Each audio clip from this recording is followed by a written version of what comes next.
My heartfelt tribute to a great man, the Pope Emeritus Benedict XVI, is also a tribute to a great and wise man of the Church.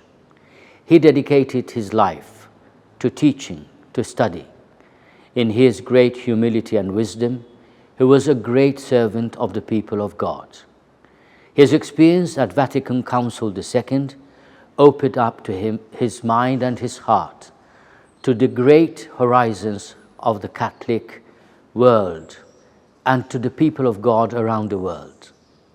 He was an accessible person, quite modest in his traits, but of extraordinary depth in his teaching and his power of synthesis.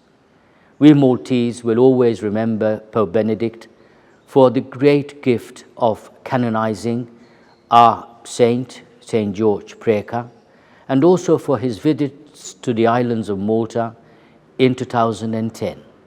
He came as a pilgrim of reconciliation at a difficult time for the Church around the world.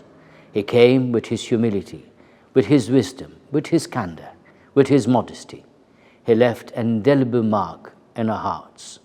I would like also to thank him personally for nominating me a bishop in 2012, and I would like to thank God for the gift of such a great teacher and shepherd.